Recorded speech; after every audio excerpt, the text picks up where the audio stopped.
Hello, bro. Hello, good morning. Good morning. So give me just 1 minute here to take attendance.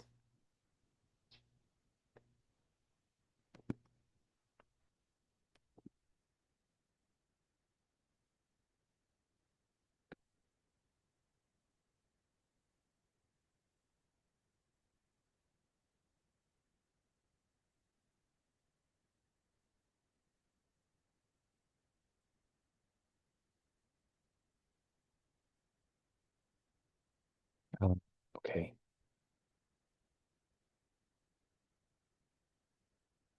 All right. So before we begin, any thought, questions, or if anyone would like to share his or her experimentation with the new techniques? Okay. To quickly reprise, we are still talking about the so-called mind-based satipatthana, i.e., satipatthana directed to different mental states. Right. This is the third of the four tetrads introduced in the Anapanasati Sutta. And last week we were talking about the so-called five hindrances. And traditionally, these five hindrances were understood to be distractions or challenges that one has to overcome in order to attain concentration. But then I proceeded to explain how that actually might be potentially misleading. Uh, the five hindrances are not so much hindrances with regards to your concentrative practice, but rather there are specifically different aspects of sensual craving, and that we should understand Buddha Samadhi, especially in the context of jhanas, as um, a process of secluding one's mind from sensual craving, right? It's a process of unburdening yourself from the coarsest form of attachment. And so when we say overcoming hindrances, we're not talking about overcoming hindrances to concentrative exercise, but rather we're talking about overcoming different aspects of sensual craving. And when you look at the way the first technique in the mind-based satipatthana is done, i.e., knowing the mind, it is frequently done by ways of noticing whether or not the five hindrances are present in the mind or absent in the mind. And, for example, how does it feel like when your mind is beset by restlessness, right? How does it feel like when your mind is not bothered by restlessness, and so on and so forth with regards to the rest of the five hindrances. Okay. And so let us do a little practice session, precisely in such a manner, noticing the presence, the absence of the five hindrances. And before we begin, if you like, you could turn off your camera momentarily if you prefer. You could uh, approach the following session either taking a very casual uh, posture, or if you like to take up the more traditional, formal posture, that is sitting up upright with your spine properly aligned, engaging its natural curvature. And when you're doing this correctly, you might notice how this overall posture is contributing to alertness of the mind.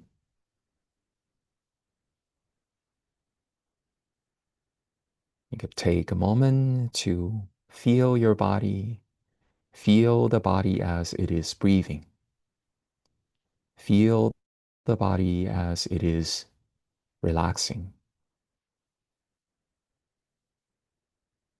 We're not striving for perceive as perfect relaxation.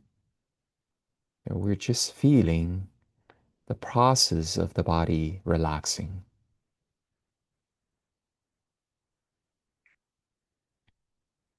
And then you might notice how the manner in which the breathing takes place is actively shaping the present moment experience.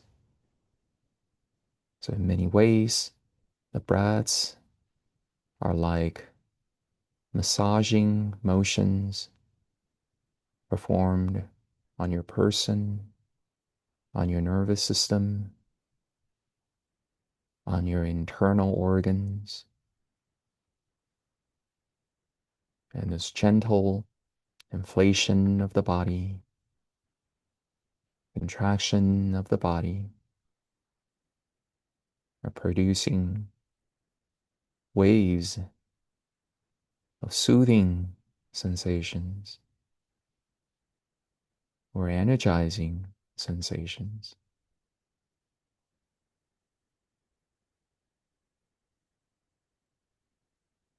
We're not trying to create any special feeling, but rather we want to be content right here, right now,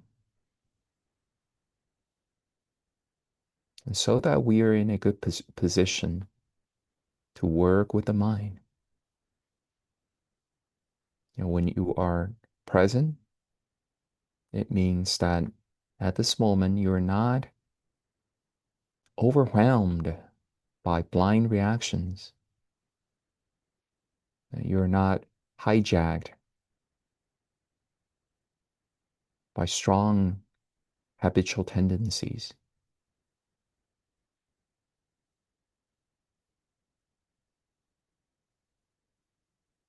It feels like a relief when we take a vacation from worries and mental thirst with regards to the world. And this is not necessarily like a super concentrated state. It's not, some exceptionally extraordinary state.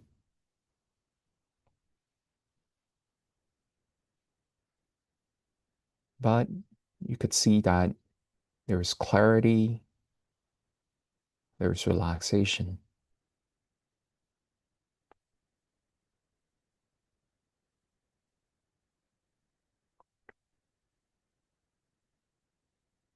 Now, when we direct our attention to the mind, i.e., the mental state, a good way to help you stay anchored to the task at hand is to feel the mind as a body of water. And the ripples, the torrents, the pressure, the movement of this body of water is directly felt. So you're not just thinking about the mind, you're feeling the mind, so to speak.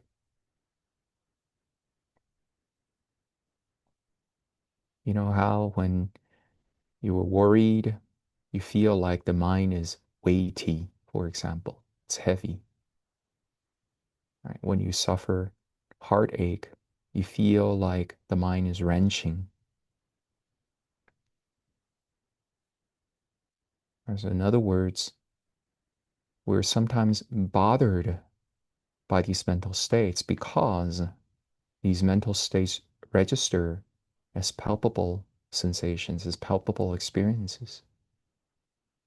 To feel this body of water.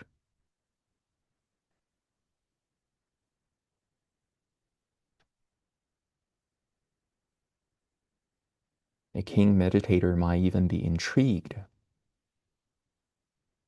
by the so-called mind phenomena. Such a ethereal thing. It's formless, and yet it is a source of quote unquote problems. It's not something you can really place on the palm of your hand. It's not something you can really pin down. It's not something you can precise. And yet we're so preoccupied by the content of the mind. so obsessed, so entranced by it.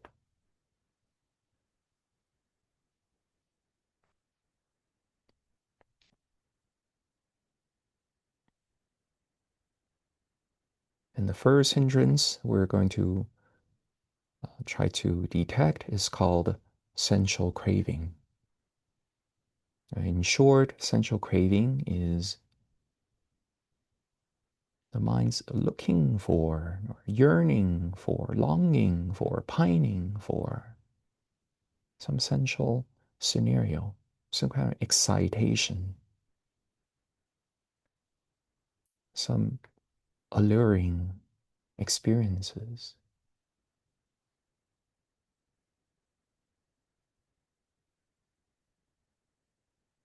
See if you're able to detect sensual craving in the mind, like, for example, nostalgia for some past experiences, like eager anticipation for future experiences, a passion for, fever for present experiences.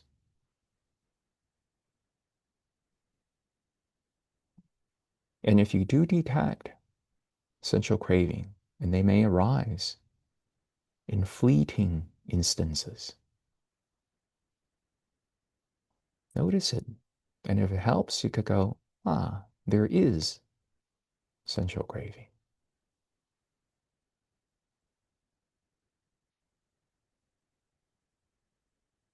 And when there are instances of sensual craving, notice the different aspects of it. Like, for example, the way those images appear and disappear. Images of beautiful places, beautiful people, enticing scenario, and mental images. And notice the feeling. Like, for example, maybe there is feeling of contraction when you're thirsting for those scenarios, when you're longing for those scenarios, when you're eager to go somewhere else.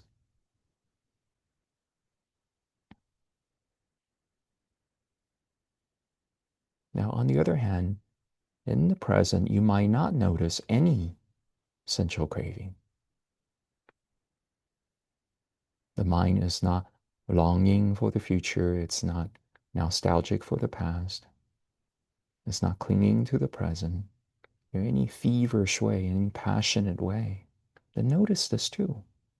And if it helps you, you might even say, there is no sensual craving, or there's no detectable sensual craving.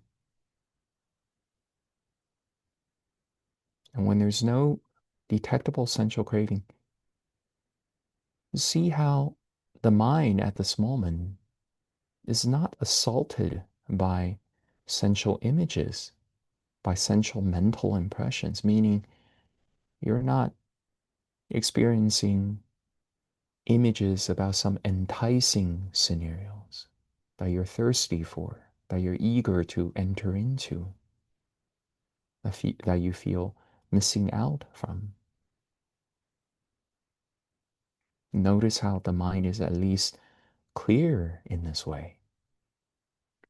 Now, however flawed the present mental state may be, at least there's freedom from sensual craving.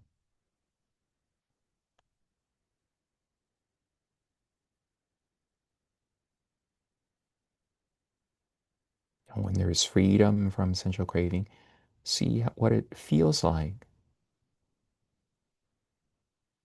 Maybe there's a sense of relief. Maybe there's a sense of contentment. Maybe you notice how the mind is not in a hurry to get somewhere else. Maybe you noticed heightened clarity when you're discerning the fact that there is no sensual craving.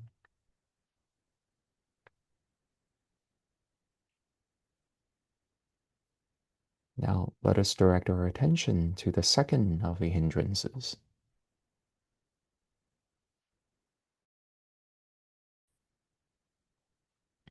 right? Ill will is what you experience when sensual craving is frustrated. Like, for example, not being able to get what you find to be very enticing, very attractive, very alluring.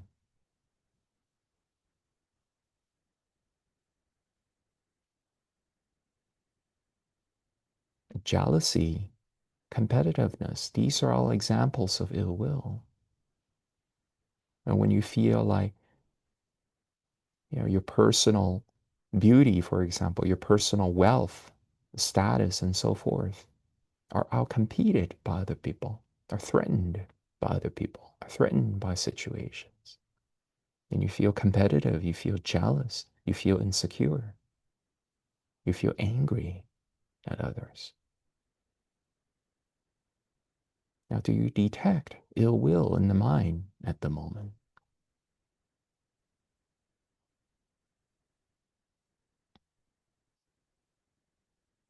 Once again, you're not just thinking about this, you're trying to feel this body of water.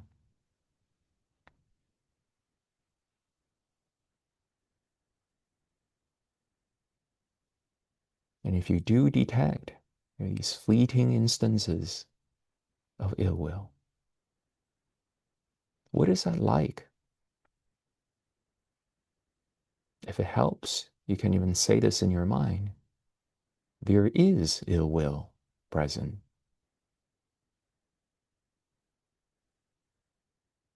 And there might be mental images of other people ridiculing you, saying how bad you look, how janky your sense of fashion is,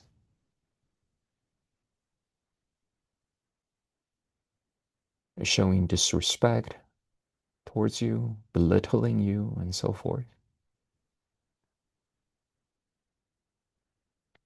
Or there might be those mental images present. And feeling wise, you may feel, for example, a surge of energies in the body, or you feel like lashing out at people. Or perhaps you feel like the energy field in the body is constricted as a result of frustration. On the other hand, you might not notice any detectable ill will.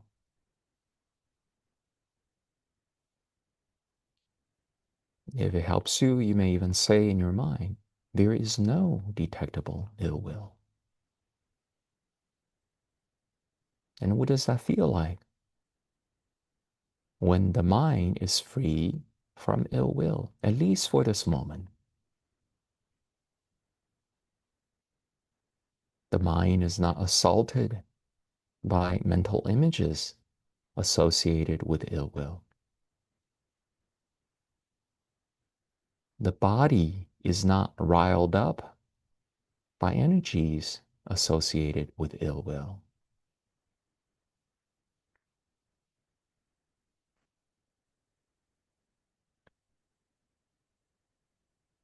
Now let us direct our attention to the third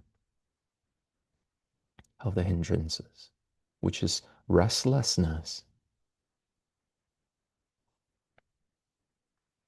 This is the aspect of sensual craving where the mind becomes really discontented, where the mind becomes agitated,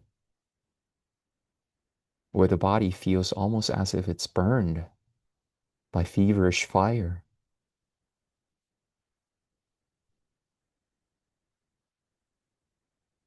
And you're not comfortable here. Why? Because you're so eager to be somewhere else, to be closer to the sensual scenario that you dream of, that you long for.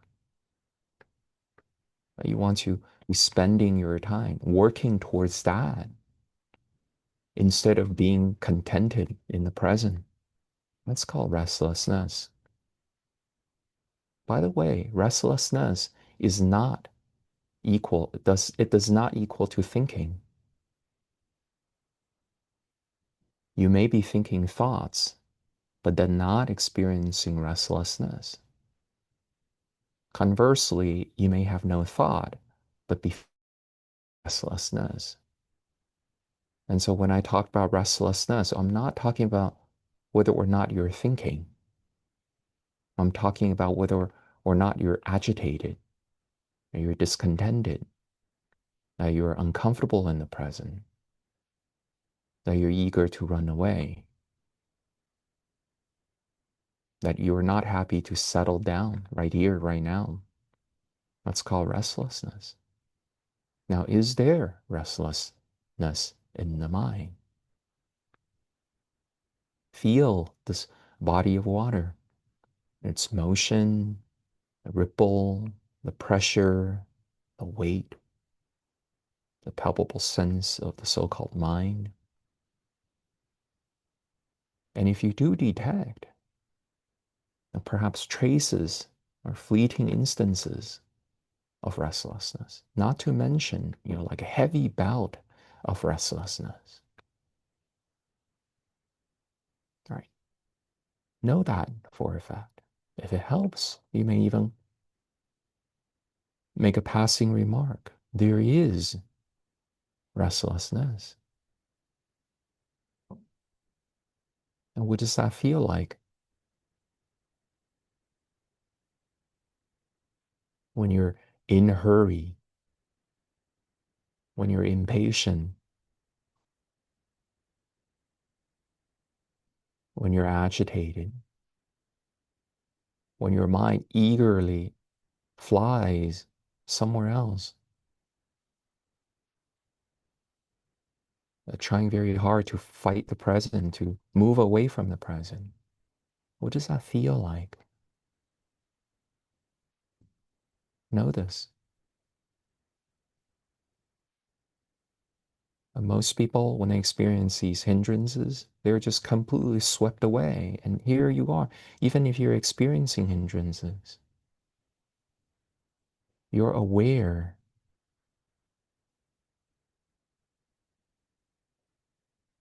And this awareness is the beginning of freedom. It's for you to recognize and exit. On the other hand, you might not detect any restlessness.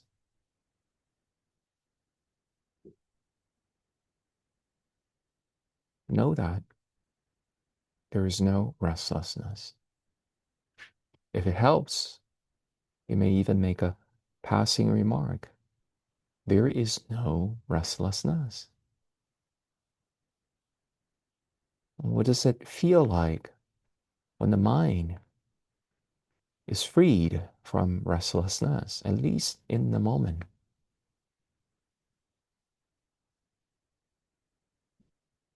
When it is not eager to be somewhere else,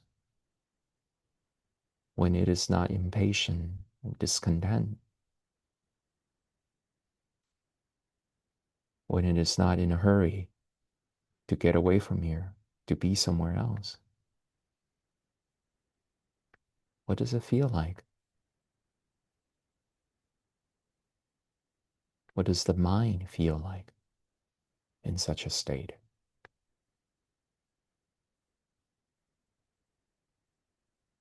Now let us direct our attention to the fourth of the hindrances, which is torpor, which is lethargy, i.e., you hold no keen interest to the task at hand, and the mind is becoming bored, it lacks energy, and it's kind of like sinking.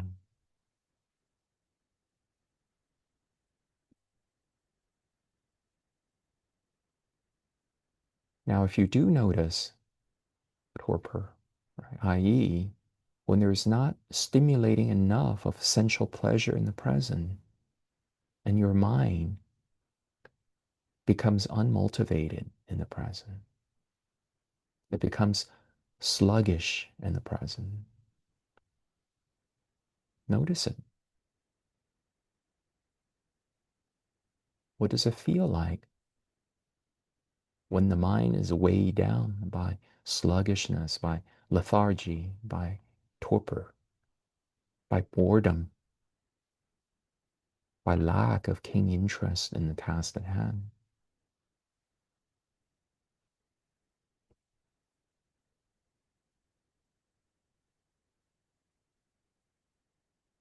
And notice how this is the way the mind typically behaves when it lacks sensual motivation.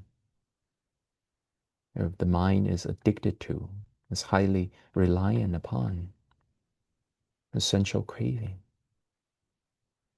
That invariably, occasionally, will go into torpor.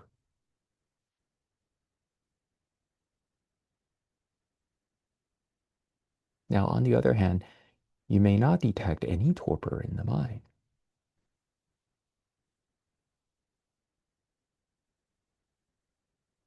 And know that there is no torpor in the mind. And if it helps, you may even make a passing remark. There is no torpor in the mind, at least in the moment.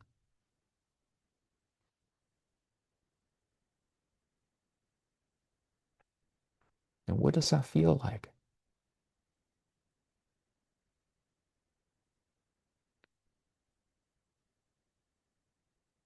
When the mind does not lack energy, does not lack interest in the task at hand.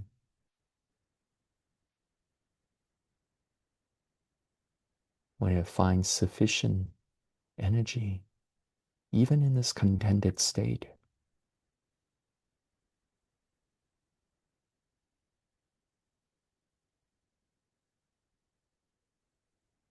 Now let us turn attention to the fifth of the five hindrances, which is uncertainty or indecisiveness or doubt.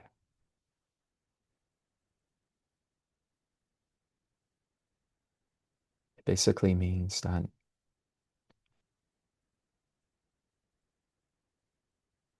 whether you have a clear sense of direction, whether you have conviction, and for one who is mired in sensual craving, he or she is typically directionless, is without meaning, is just blown every which way by karmic winds. The mind is just randomly captivated by alluring or boring experiences.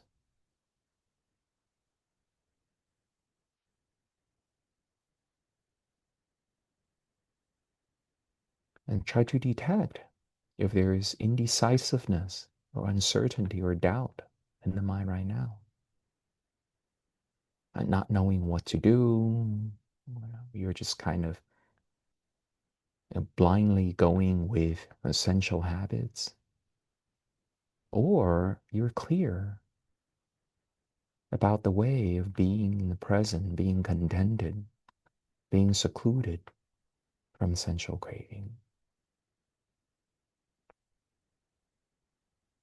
And if you do detect even fleeting instances of doubts, indecisiveness, directionlessness, know that. If it helps, you may even make a passing remark. There is doubt. What does that feel like?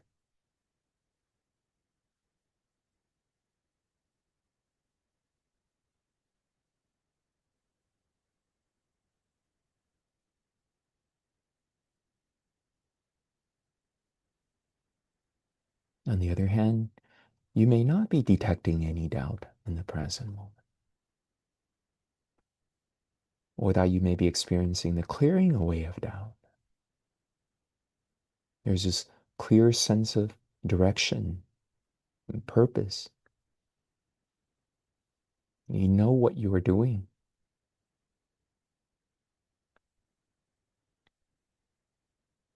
You're not just, blindly mired in sensuality.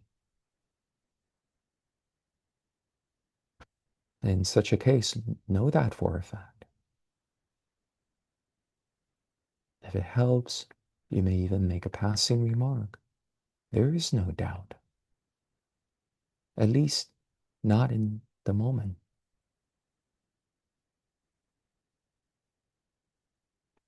There is no indecisiveness. There's no uncertainty. And what does that feel like when the mind's clear? It remains steady and steadfast.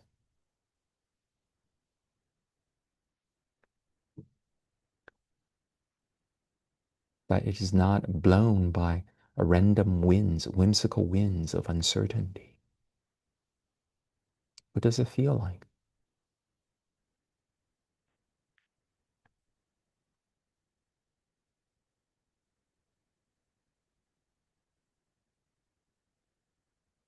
Now, finally, what we're going to do next is to just directly feel this body of water, i.e., the mind, without making any sort of reference to the traditional classification systems, without making any reference to five hindrances. You're just simply experiencing this body of water.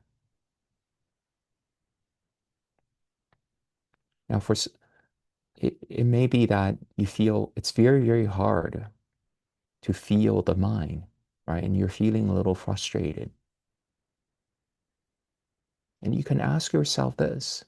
Now, if the mind is so elusive, if the mind is so hard to feel, why is it bothering me so much on occasions?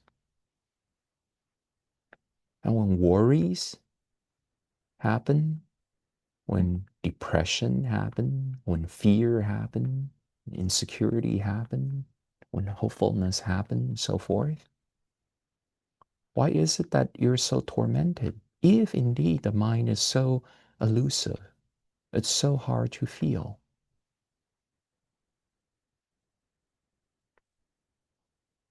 You're not expected to provide an answer here. This is just a sort of internal query to help you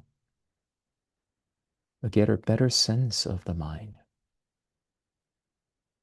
And even if you feel like you're not able to perfectly track it, if you're not able to, pin it down or to feel it clearly, as long as you're making this attempt to be present,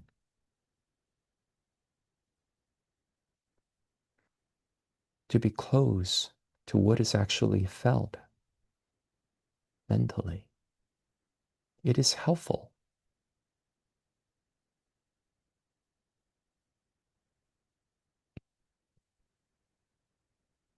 Now, with regards to this mind, what are some attributes? What are some properties you could talk about that you could detect?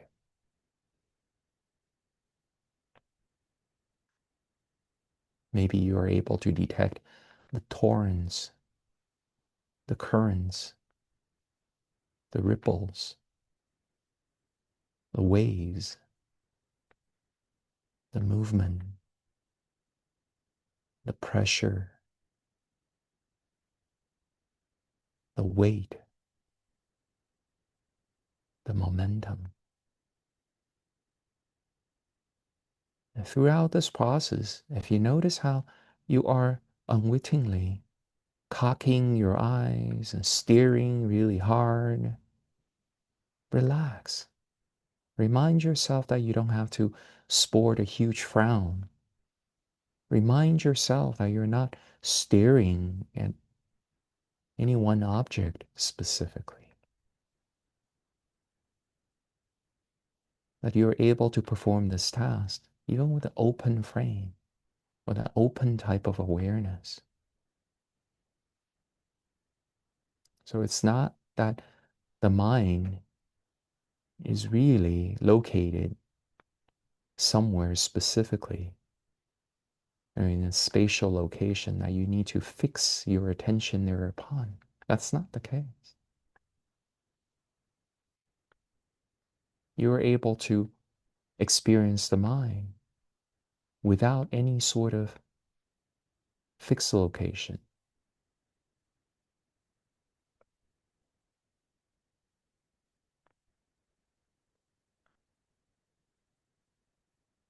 So you don't need to stare. You don't need to cock your eyes. You don't need to frown so hard. You don't need to tighten up your facial expression. You're able to relax and just directly feel.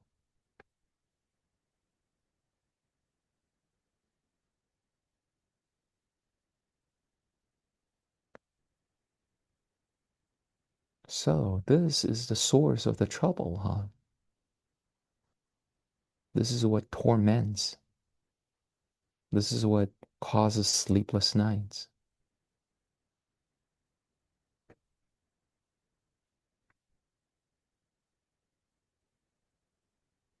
And you might even notice its luminosity. When I say luminosity, I don't necessarily mean, visual brightness. I meant that it's self-aware, it's cognizant,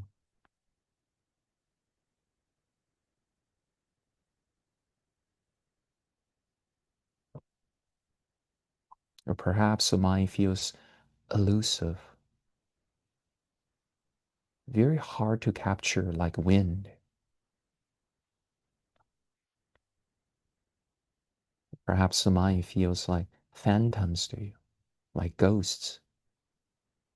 Very hard to say whether they're real or unreal. On the one hand, they feel compellingly real because they're causing all these troubles. On the other hand, every time you try to track it, every time you try to pin it down, it slips away. It's like there is nothing to be seen, to be grasped at.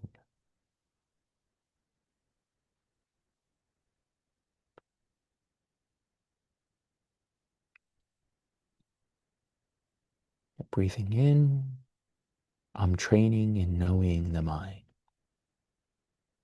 Breathing out, I am training in knowing the mind.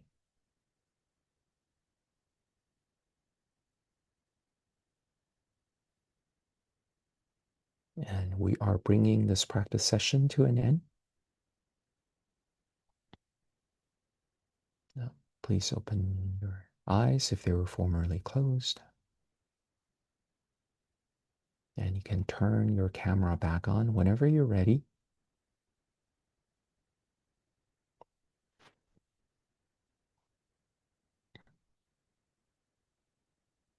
And let me know if you have any questions or thoughts, or if you'd like to share your experience.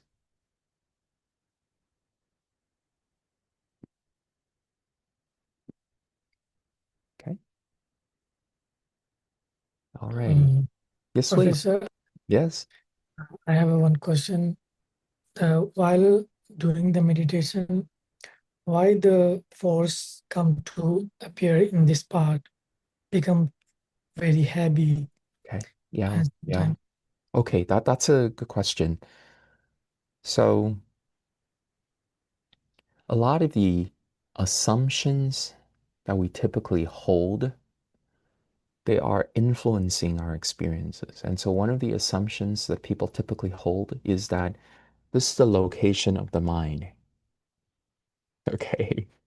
And especially in the modern days, there is this hugely unverified assumption on the part of the physicalists, on the part of materialists, right? They believe that the seat of the soul is in the brain. And so when people ask you, where are you, right? Like, to actually pinpoint a location, and we assume that's behind our eyes, it's behind the eyes, right? And we're looking out at the world through the windows of the eyes, so to speak. And so, because of this assumption, and when we're asked to give attention to the mind, then we do what?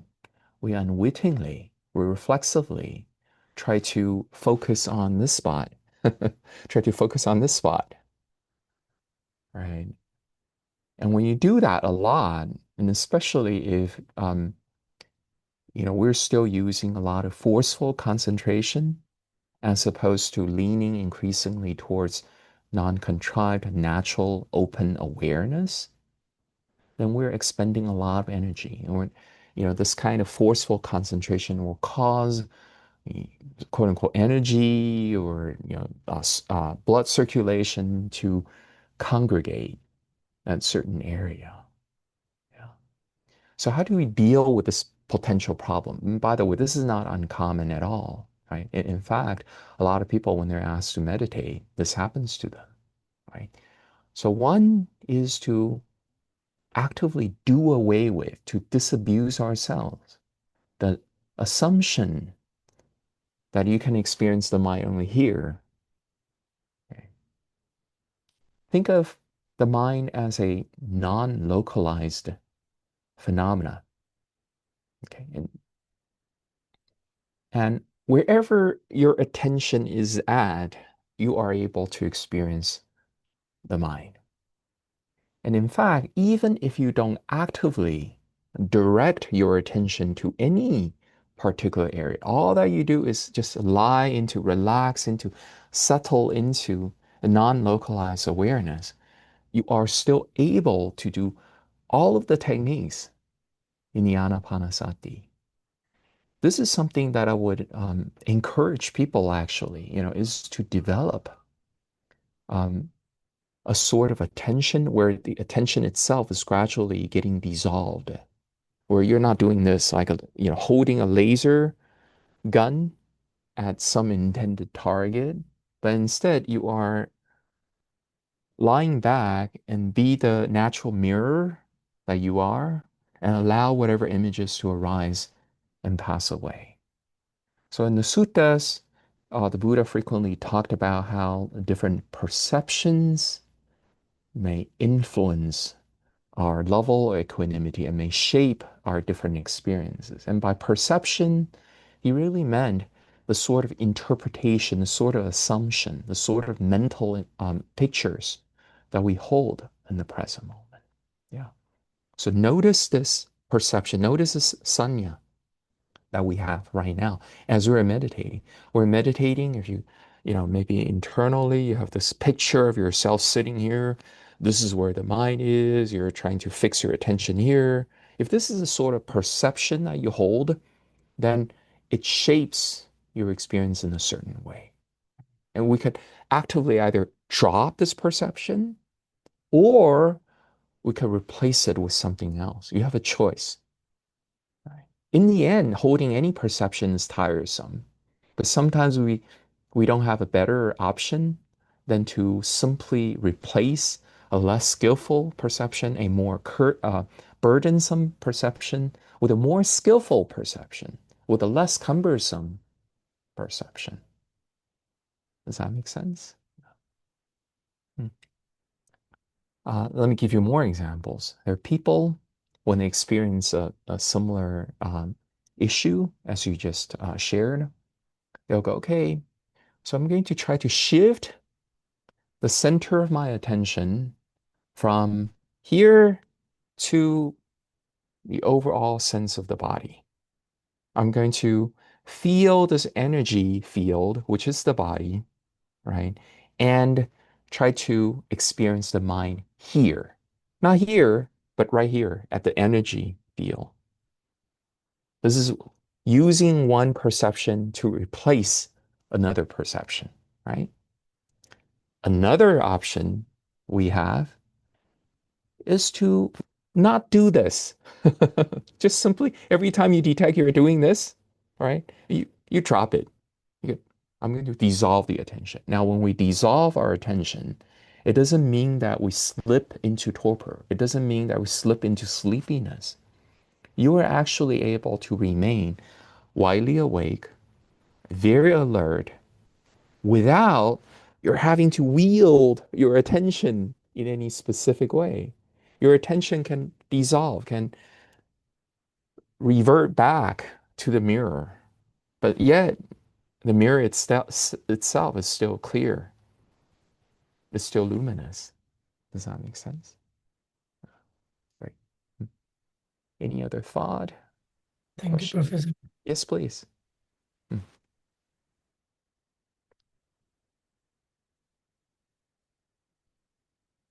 Okay. This is an issue worth elaborating a little more. A lot of our assumptions are shaped by cultural influences. So, for example, the fact that the word samadhi is typically translated into English as concentration, right? So when we read that, oh, Buddhists, when they meditate, they are trying to develop concentration. And we're influenced by this cultural conditioning. In the mind, we assume that when we meditate, we do this. We lock ourselves into a small area. We zoom into, right? We narrow down our attentional field and so forth. These are all assumptions.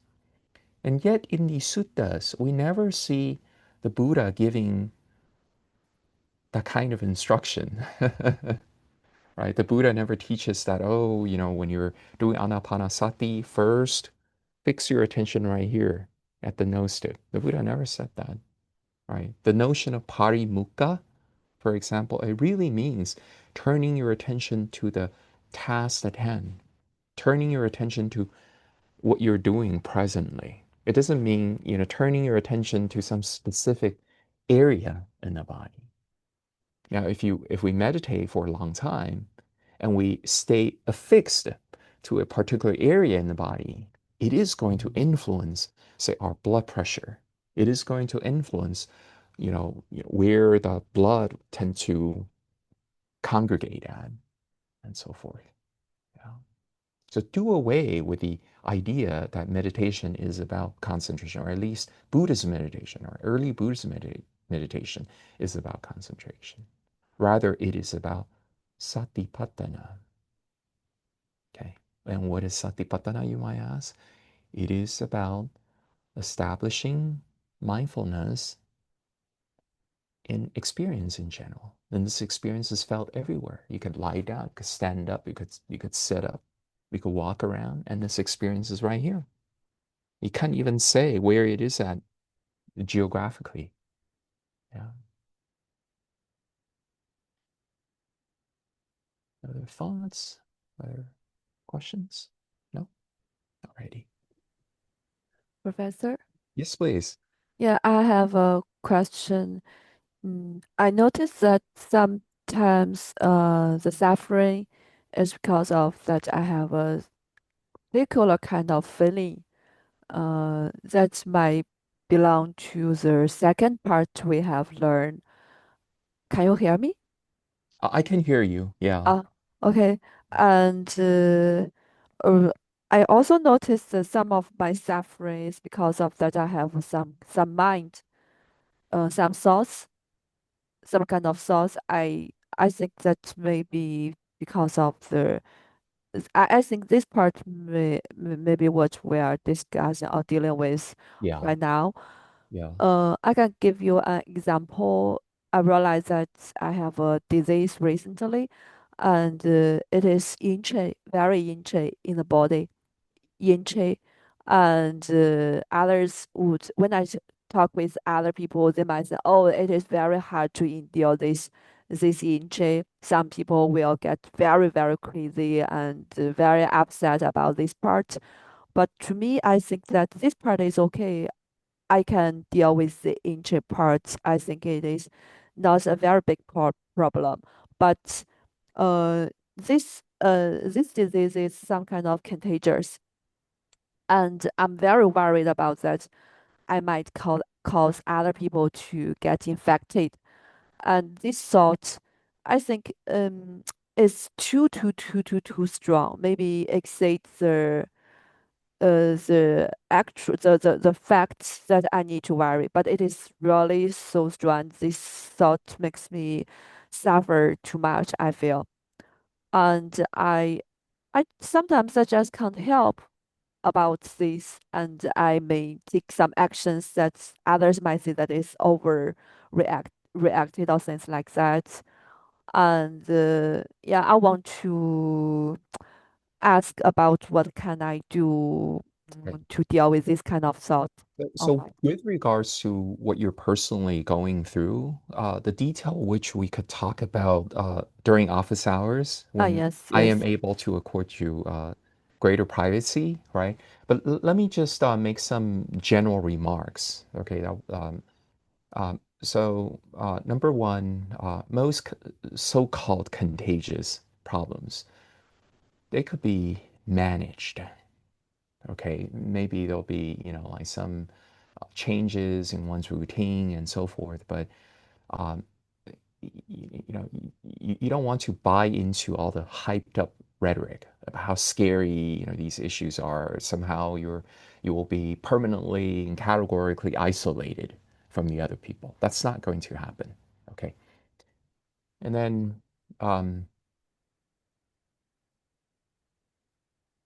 with regards to thoughts that are really bothering, right? Thoughts that are really, like causing us a lot of agitation and causing us a lot of torment and so forth. How do we deal with them? When you look at the mind-based satipatthana, you could see that there are different levels of dealing with a mental phenomenon like thoughts. So one level, you offer antidotes to the thoughts.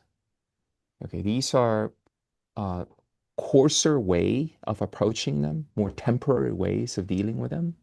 And then as you become better at working at this level, and then when thoughts become less bothersome, you'll be able to work at a subtler level. And the subtler level, you'll be able to find more permanent solutions that will just change your relationship with thought, change the way you react to thoughts for good.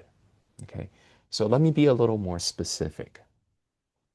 At the superficial level, at the coarser level, all right, so when you look at steps 2 and 3 in the mind-based satipatthana, they're about providing antidotes. When the mind is sinking, you try to lift it up. When the mind is too it's overactive, right? You soothe it, right? You help it settle down, right? This is called antidote. And with regards to thought, you could do the same. Some thoughts are overly excited, right? And you make sure that your person is properly soothed, you're properly relaxed. And the funny thing is that an agitating thought can only survive and continue to survive in a physical environment that is tense, that is excited. When the body is very relaxed, it is incapable of supporting agitating thoughts. You see, the mind and the body are intimately connected in such a way, right? So, for example, when your body feels really contented, it feels very much at home, and you try to generate a very worrying thought in the mind, the two are so incompatible that you will find that whatever artificial attempt you make in generating that worrying thought, it whimpers away, it withers away very quickly, right? In this, in and uh, it, so at one level, right, you're providing physical antidote. At another level, you are able to replace those thoughts with more skillful thoughts. When people are obsessed about one perspective, they're locked into it and they go into a tunnel vision mode. They're not able to put things into greater and more varied perspectives. And they become even more convinced about the reality of these thoughts. And they become more tense, more anxious. And these emotions, these physical states, contribute to even more worrying thoughts. And before you know it, you find yourself in a vicious cycle. Okay. So far we're talking about the superficial level. You're offering antidotes, right? Antidote means something that offers immediate palliative to the problem. And if it's itchy, then you provide some kind of ointment to make it less itchy. That's an antidote, right? And then at a deeper level, you offer um, medicine that deals with the root issue. Okay. In the case of the thought, gradually, as a meditator matures in her wisdom, she loses interest in thoughts in general. She becomes dispassionate towards content of thought. She is no longer in the habit of picking up thoughts, chasing them down, identifying those thoughts as, oh, these are my own thoughts. Right? And so thoughts become um, neutral sounds that rise and pass away without eliciting any kind of reaction, any kind of emotional resonance in the process. And so they're not given fuel. When thoughts are not given fuel, they don't proliferate and they don't generate karma. And by karma, I mean they'll generate, like more, like trigger more reactions from you. And those, strong responses from you in turn will reinforce those thought patterns, those behavioral patterns in turn. Okay. So these are just general comments, and if you want to talk about this issue in a more personal context, you're welcome to in a different setting. Yeah. Okay, thank you. Good. Thank you, Professor. Yeah. Right. Other thoughts or questions? All righty. So we're going to take a short break at this time. Okay, we're going to come back at 10:10. Okay, and we'll practice another practice session.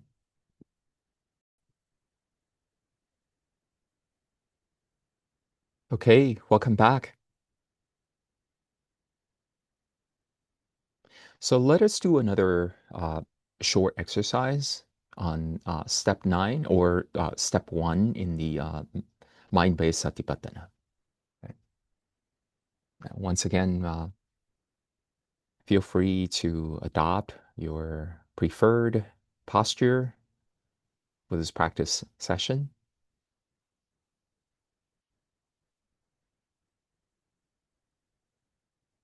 It's always useful to start one's meditation session by relaxing the body, softening your facial expression,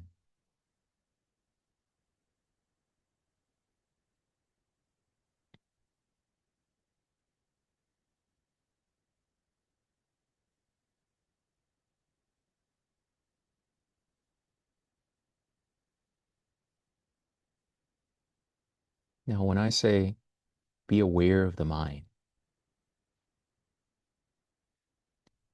how exactly are you doing it? One possible way you may be doing it is you are staring intently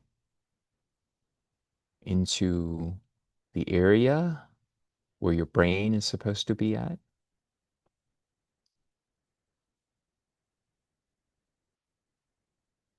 And this is really a rather unsustainable way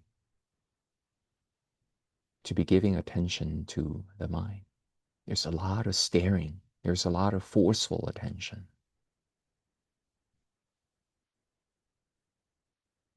And you might be subtly cocking your eye. You might try to look inward very hard.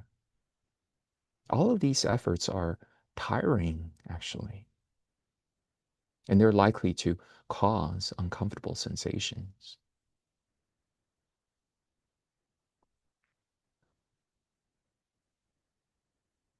So if you're noticing that you're cocking your eyes, relax that. At the very least, soften your gaze.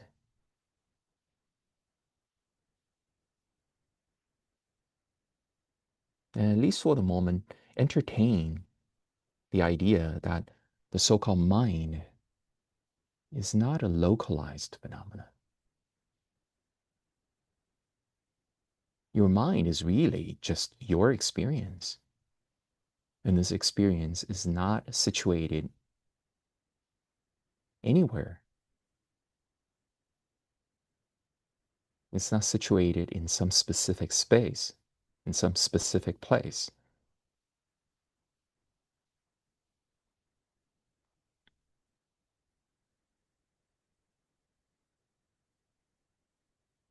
You can just relax, open up, maintain this open frame. You're like a mirror. And by the way, even this idea of a mirror is another perception that you hold, but perhaps it's a more useful perception.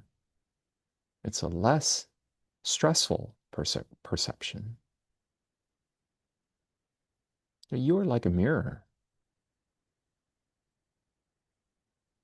You're not someone holding a camera, trying to chase down something, trying to capture some rare images. You don't have to run after phenomena. You're a mirror at rest. And being a mirror at rest, whatever appears will appear. Whatever disappear will disappear. You don't have to get involved. You don't have to intervene. You don't have to run. You don't have to move. You don't have to strain.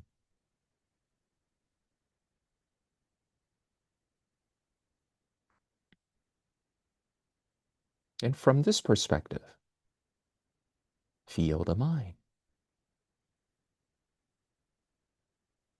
Notice how from this perspective, your facial expressions are likely to have softened. Your frown is more likely to be less severe.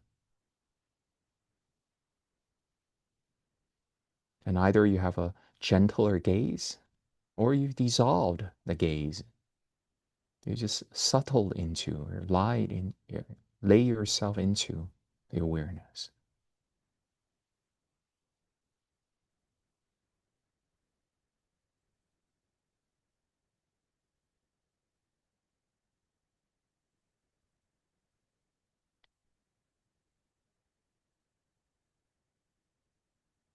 In fact, you could use the skills you developed at the body-based satipatthana to experience the mind. And one of the skills you've developed is feel the body as an energy field. So the body is not just a pile of flesh. The body is a living experience. It's not any thing. It's a living experience. It's an energetic field.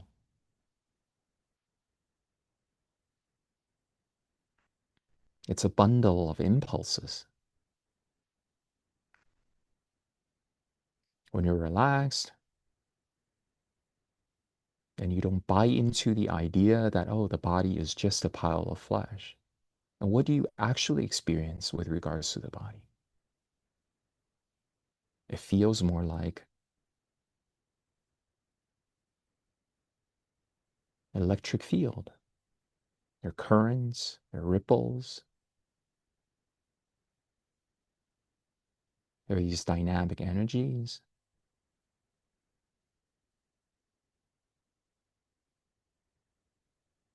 There are these fleeting impulses rising and falling away.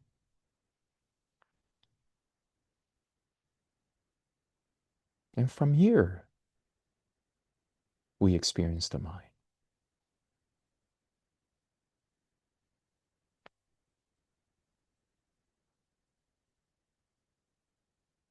The mind is also like a bundle of impulses. And these impulses are felt as actual sensations.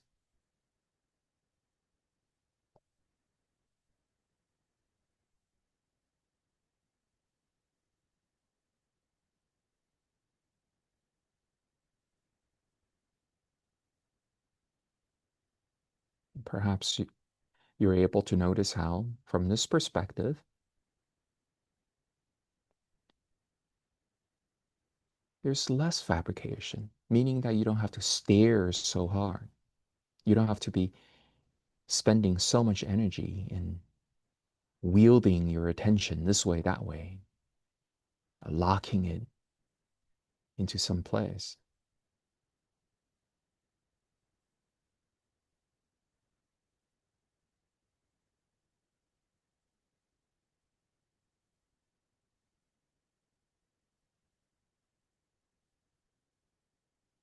Breathing in, I know the mind. Breathing out, I know the mind.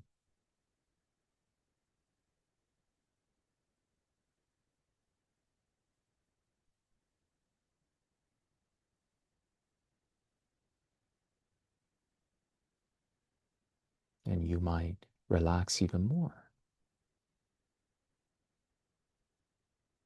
And notice that even the so-called electric field is something that you notice, is something that you're aware of. It's not you, it's just a phenomenon in the mind.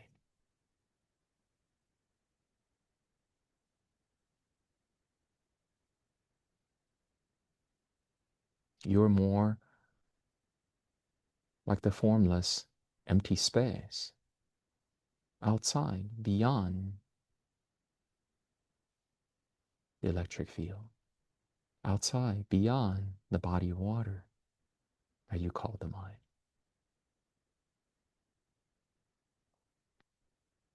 This, by the way, is another perception. It's a perception of empty space.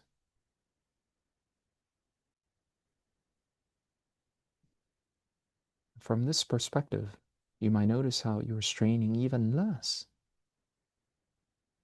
You're abiding in natural awareness, and more likely to be abiding closely in natural awareness.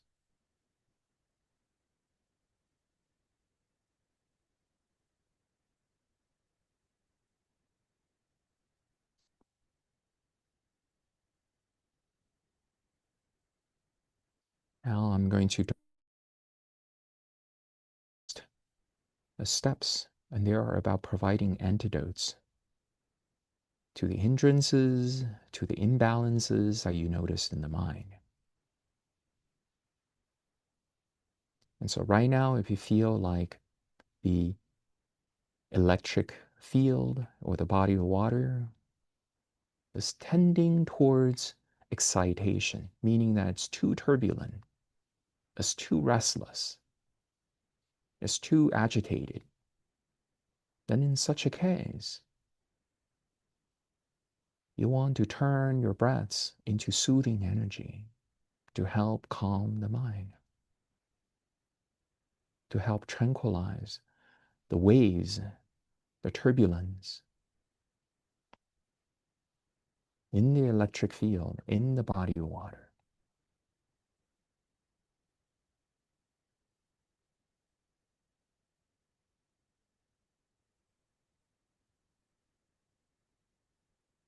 You might focus more on relaxing the body.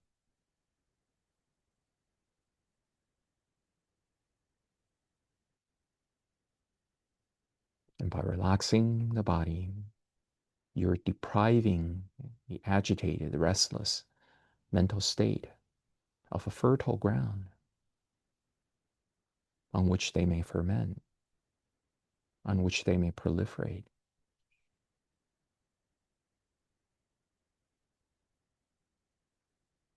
On the other hand, you may notice that the mind is tending towards sluggishness, lethargy, a lack of energy. Then in such a case, you want to focus on lifting up the mind by breathing energizing breaths into the system.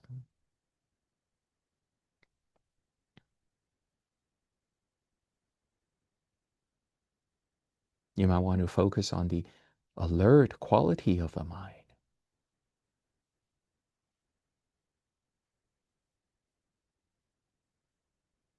So in other words, the massaging motion of the breath, you could either experience it as soothing energy or as energizing energy.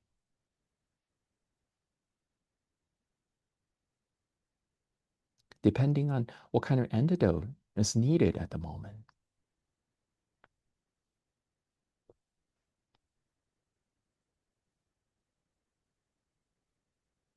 You are deeply attuned to the electric field,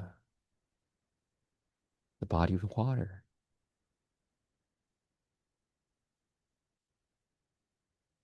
And therefore, you're in a very good position to determine whether tranquilizing elements should be introduced or energizing elements should be introduced.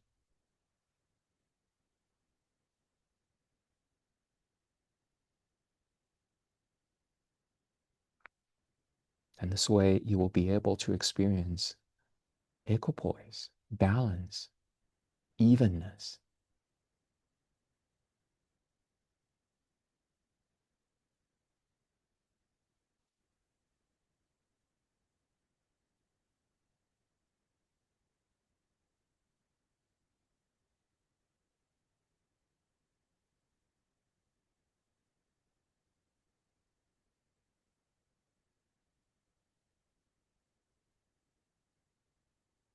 So if you notice that there are a lot of turbulence in the mind, agitating energies, restlessness, and so forth,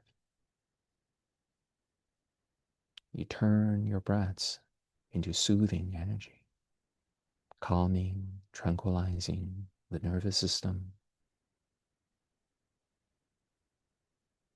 pacifying the waves, the motion.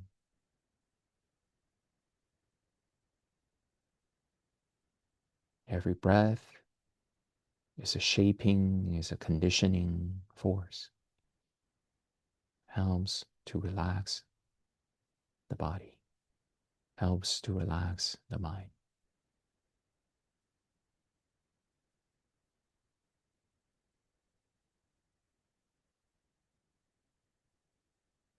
On the other hand, you may be noticing that the mind is lacking energy. It's becoming lethargic.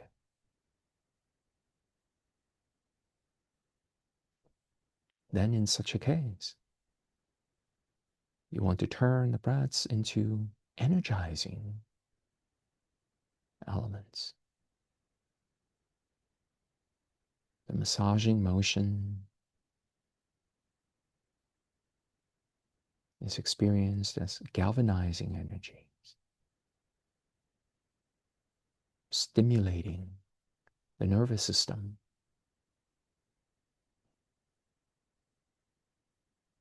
contributing to overall alertness.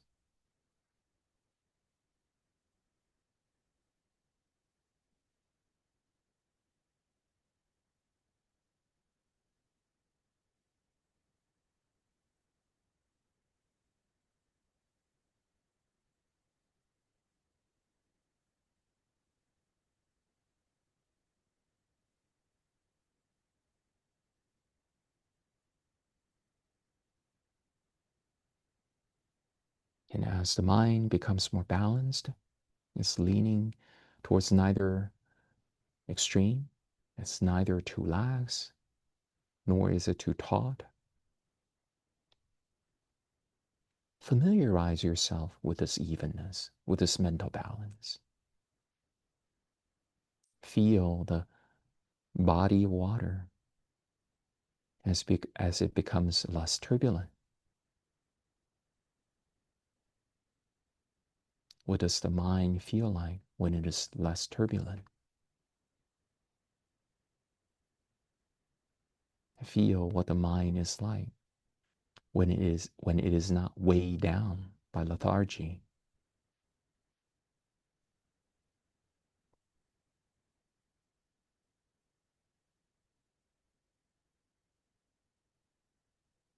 Feel this electric field when it is not agitated, when the agitation is being tranquilized. Feel the electric field.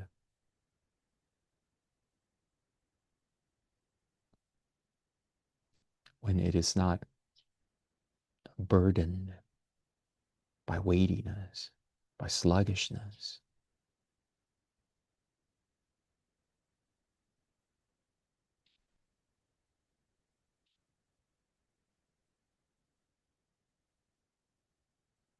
And you are able to detect this openness, this transparency, this evenness of the mind.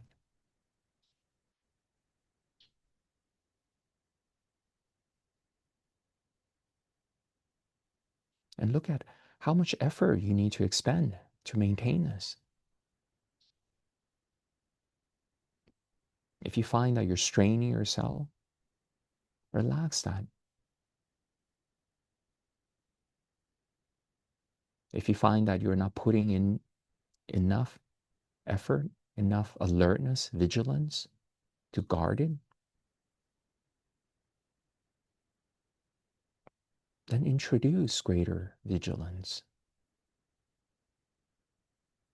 a greater alertness.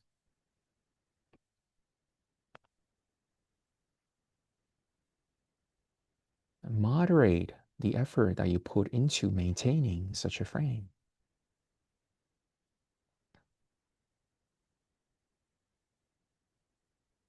Work towards efficiency, meaning that you should look for ways to not have to spend so much energy in maintaining the evenness of the mind, the balance of the mind.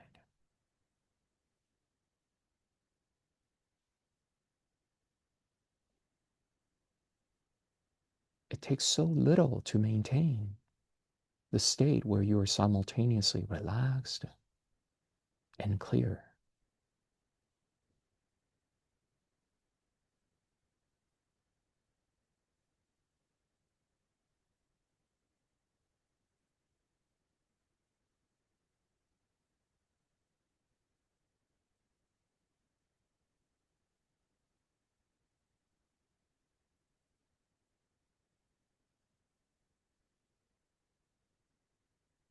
And we're bringing,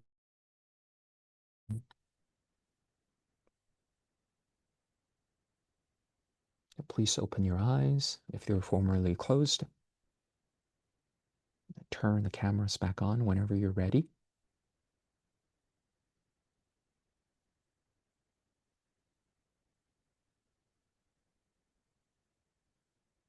Any questions, thoughts? Perhaps you'd like to share your experience.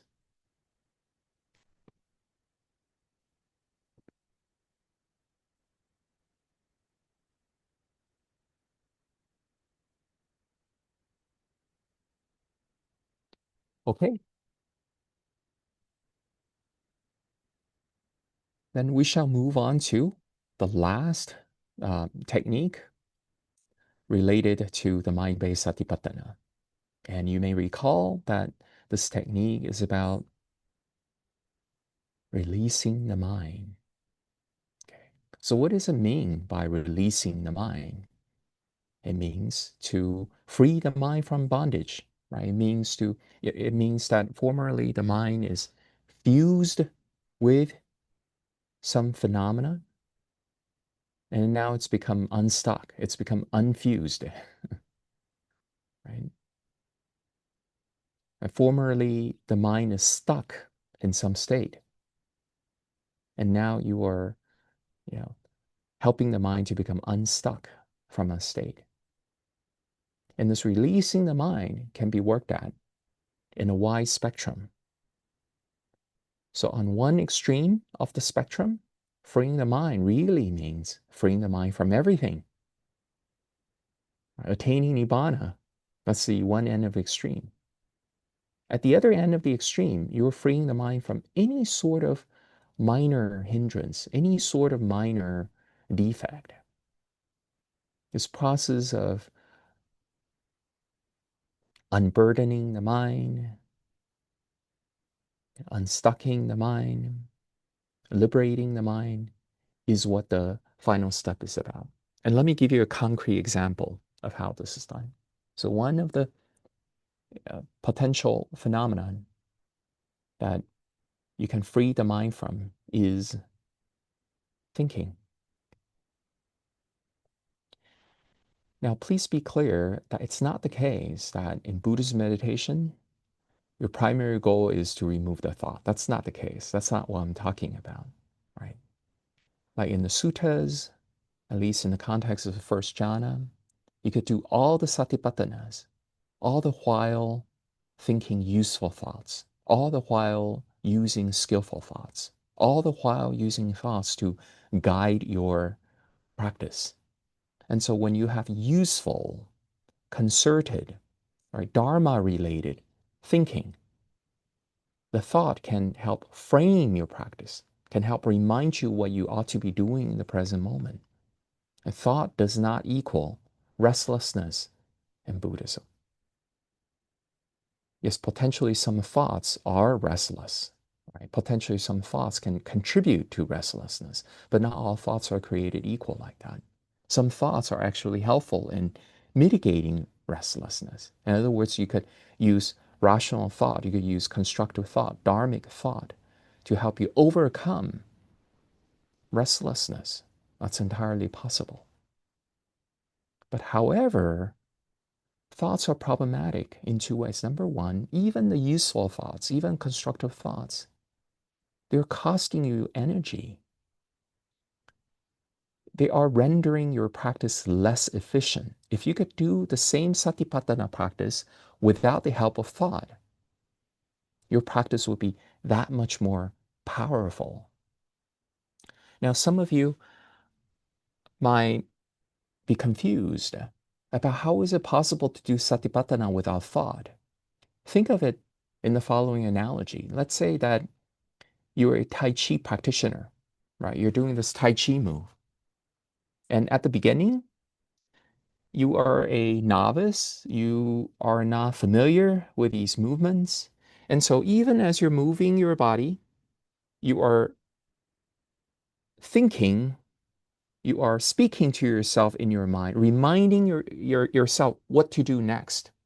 You're telling yourself, oh, I need to shift my balance this way. I need to, you know, uh, shift my body weight this way. I need to make this movement here. And these are the instructions that my teacher gave me. And I'm repeating them here. So you're talking yourself through the process because you're, you know, yet to become familiar with the entire movement. However, as time goes on, and you become very familiar with the Tai Chi movement, you develop muscle memory of the Tai Chi movement. You no longer need a kind of self-reminder. You no longer need that kind of inner dialogue to help you go through those movements. And when you're able to do this, right, to do the Tai Chi movement without thinking, without talking to yourself, what happens? You are able to devote more of your attention to the actual movements themselves. You're able to become even more immersed in the body, in the tactile sense. You're becoming able to be more sensitive about the sensations that are happening as you're doing Tai Chi. You're able to relax even more as you're doing Tai Chi. Does that make sense? And so, in that way, thinking is a double-edged sword. Right? On the one hand, your primary goal is not to remove thought, because thoughts are there to help you potentially. If you know how to engage thoughts, if you know how to engage useful thoughts, they're there to help you meditate. And some people, the suttas talked about the possibility of attaining arahahood, attaining the highest religious goals, while you're still in first jhana. In other words, you don't need to master all the jhanas. You don't ever have to move beyond the stage where you're talking dharmically to yourself, reminding yourself what to do in a verbal way, You don't ever need to move beyond this stage to complete all the spiritual tasks in Buddhism. But then on the other hand, it's a very useful skill to have to not have to think, and then all the while remaining mindful, all the while remaining aware of what it is that you ought to be doing at the moment. And in this way, your satipatthana become more purified, becomes less fabricated, become more deeply immersed. And then your mind is bombarded by one less activity, right? Your mind is freed from thought. And you experience this profound inner serenity. Like people who regularly experience the state of having no thoughts, all the while remaining aware, right? They oftentimes report great contentment, great happiness, right? It's a really deeply transformative experience. Now, we can also talk about thought at a different level. Thought is another mental phenomena that we deeply identify with. So previously, we talked about how the most fundamental kind of self-attachment is called conceit, right? What is conceit? Conceit is the mind clinging to some phenomenon and then appropriating it as its own. And so, for example, when a feeling arises and the mind goes, my feeling, or I am the feeler, I am the subject, I am the person that this feeling is happening to. That's called identification. That's called the appropriation of that experience. When a sound occurs, and you immediately goes, oh, I am hearing the sound, and so forth. So when the mind forms a connection with a phenomena in such a way, right, forming a sort of emotional bond with a phenomena, identifying with it so deeply that it effectively comes to be regarded as yourself. That's called conceit in Buddhist psychology. Now, with regards to thought, the same thing can happen. So when thought occurs, what do? We go, I am thinking. That's my thought. And then even more thoughts are proliferated as a result. So when you go, I am thinking, and you go, but I'm meditating, and yet I have all these uncontrollable thoughts. Lousy meditator. And in the process, you generate even more thought, even as you lament about the fact that you're thinking. So thought can potentially what? Beget more thoughts, right? Thought has this proliferating effect.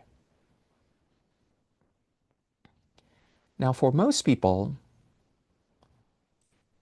you will feel like it's a matter of fact that, of course, thoughts are mine. Of course. Of course, thoughts are mine.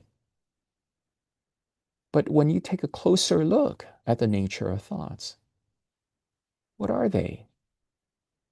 Well, number one, they seem to have come from nowhere. Random thoughts enter into the conscious field, really without your choosing. This is why we have random thoughts, right? A thought seemingly come out of nowhere. Sometimes you find it quite strange, right? Why on this occasion you were thinking this thought, right? In the middle of the lecture, all of a sudden you're thinking about beef noodle that you're going to have in the afternoon, right? Or, when you're talking to your parents, all of a sudden, a thought that you got from a movie came out of nowhere, out of blue, right? So when you really look at it, thoughts, one way to describe this process is that your subconscious is throwing up, is churning out all these random thoughts. These are just projections from the deep reservoir of consciousness. They are not deliberately manufactured by an agent called you. And then when thoughts disappear, They disappear on their own right. They follow their own natural law. They don't obey your wishes. You can't really control how long a thought stay with you, how short a thought stay with you. They go out on their own accord. They just disappear whenever they feel like it. Right? And so in that sense, you are able to really deeply penetrate into the not self nature of thought. There is this seeming appearance that you are controlling the thought. But it's just an appearance, it's just an impression, it's just a feeling. There are many psychologists who talked about how it's only after a thought appears that then there is a retroactive appropriation by the mind that goes, I just thought that up. This thought comes after the fact, right? So it's after the phenomenon that the thought takes credit for the production of that phenomenon. Now, another interesting thing about the thought is when you really pay attention to it, what is a thought really? Well, at one level, a thought is just a sound, internal sound, right? It feels like someone's talking to you. Okay. Now, at another level, what is a thought? A thought is just a transmitter of an impulse. So, for example, when you go, oh no, the stock market is crashing, right? Or, oh no, people are not going to like me, right? Or, oh yes, I'm such a knowledgeable person, right? So a thought at that level is not just a sound, but it conveys some kind of impulse, some kind of impulse. And when you look at the thought, who is the thought talking to? Who is the thought talking to? And you go, me, of course. But then the me, of course, is just another thought, right? That's not really you. That's just another thought. And thought comes and goes. So how could that be you? Thought is a phenomena that you notice. Thought is a phenomena that you are aware of. It's not really you. If thought is really you, then all these past thoughts that you had, they all passed away. They all disappeared. But awareness didn't go away. You're still here. You see, so you're not the thought. You are someone who is aware of the thought. That's one way of speaking. Right? You are the witness of the thought. You are the awareness of the thought. Thoughts come and go. And previously we asked, who are thoughts talking to? Who are they talking to? Can thoughts really be talking to awareness? Awareness is not affected at all. Awareness is not something that thoughts can communicate to. So when you ask yourself, who is the thought talking to? And then you go, me, of course. The me, of course, is another thought. And therefore, it's safe to say that thoughts are just talking to other thoughts. Does that make sense? Thought is kind of like a meme. It's trying to pass down its impulses. I oftentimes like to use the analogy of zombies. They're kind of like zombies. What do zombies do? They bite people, right? And once they bite people, they transmit the virus to people, turning other people into zombies. And then these new zombies, in turn, will be able to turn still more people into zombies, right? And thoughts are like that too. When you look at the impulse in a thought, right, that impulse is really about replicating itself. It needs to somehow convey this message to others so that this message gets carried down. It gets transmitted along. That's what the impulse is about. And every thought is different. Every thought has its own message. And this is why your mind has no consistent purpose. The mind is all over the place. Sometimes the mind wants to have another piece of chocolate, right? There's a thought that goes, oh, I want that chocolate cake, right? Sometimes the mind wants what? To slim down, to lose some weight. So it goes, I don't want another piece of chocolate cake. Right? So there are contradictory thoughts, but then when you look at these individual thoughts, they all have their own agendas. They all have their own unique messages and impulses to pass down. If if we were to ascribe goals to these individual thoughts, their goal is just to keep the message alive. And how do they keep the message alive? By stirring up your audience, by infecting your audience with this agitation, with this impulse. So, how are thoughts reinforced, transmitted? When a thought occurs and you give it attention, you give it interest, and you go, oh, yeah, yeah, yeah, yeah, this is it. And you buy into it. When you buy into it, it means that you're stirred up by the thought. You're swayed by the thought. You're persuaded by the thought. You're bitten. Okay. And you emotionally respond. Oh, you give acquiescence. Or you resist, you fight, you really detest it.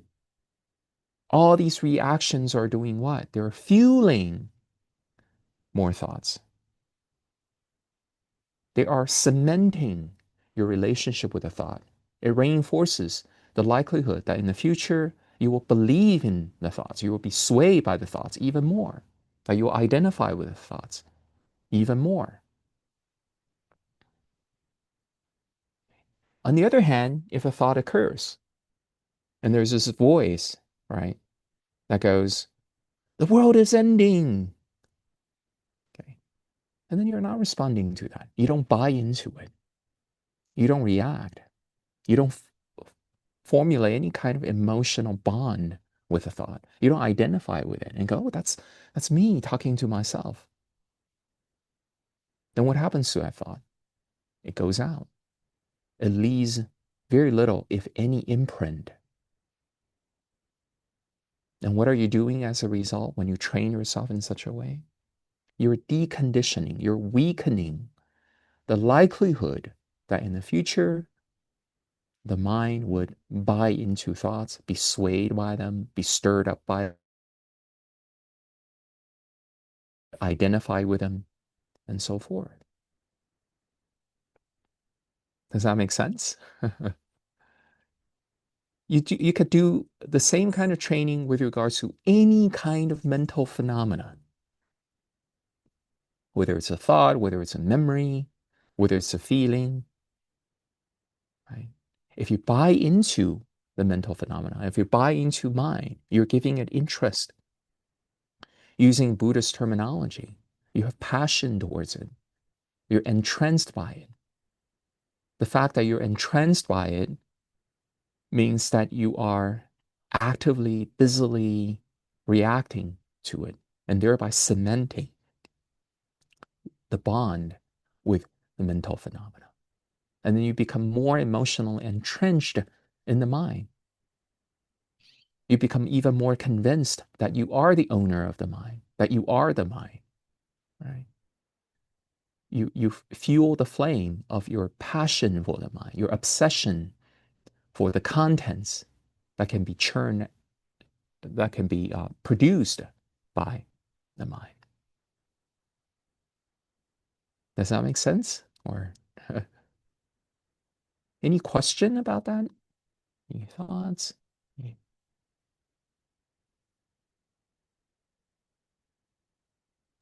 I have a question, Professor. Yes, please, Albert. Yeah, like everything that you said, like I know that intellectually, but how to, really let thoughts come and go. And I think sometimes I can, but like for example, with the last practice session, it was not, the first one was really pleasant. The second one wasn't. And I kept thinking, I have this client. I haven't responded to them. I need to respond to them. I need to respond to them. And I knew that, and then I was like, no, now just do this, just do this. But I was obsessed with that thought. And of Yeah, course yeah. I know like let it go, but I don't Yeah, know. yeah, What do you yeah. got for me?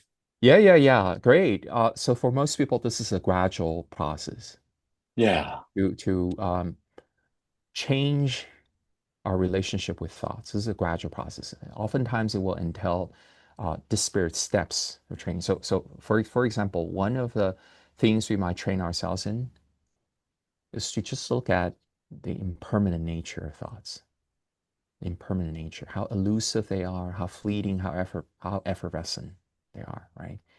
And at the next step, we might train ourselves to look at the thought as if, or to experience the thought as if we were listening to strangers talking to them among themselves. Okay, so it's kind of like, we're waiting at the airport lobby, and then there are strangers talking about whatever, right? And these things have nothing to do with you, right? I don't know, like if they're talking about something that happens in Thailand, right? And you never visited the place, and you're very little interest in wanting to visit that place in the future. They're just talking about something that doesn't really concern you, right? It's about their own thing. They're talking about their own interests, talking about their own agendas and so forth. And you're just allowing these neutral sounds to pass through you, right? So at this stage, you're training ourselves to experience thoughts as if they're strangers talking. Now, some people may find this step very difficult. Why?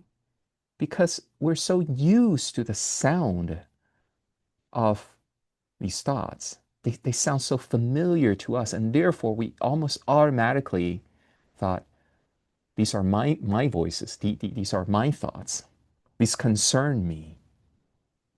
You see, we're so familiar to the tone, to the voice that we speak to ourselves in the mind, that we automatically assume that thoughts are just, you know, us talking to ourselves.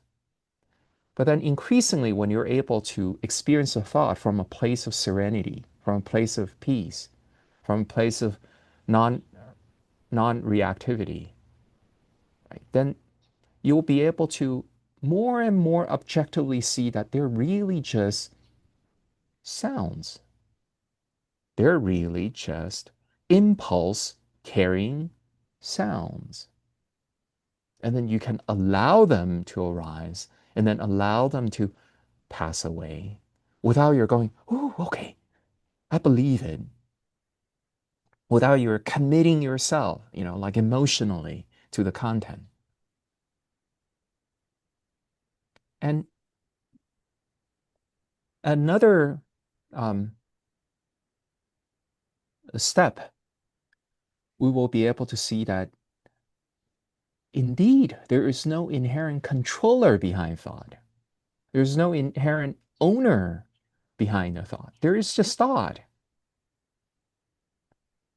And even if you go, no, no, no, I'm pretty sure I am the thought or I am the thinker.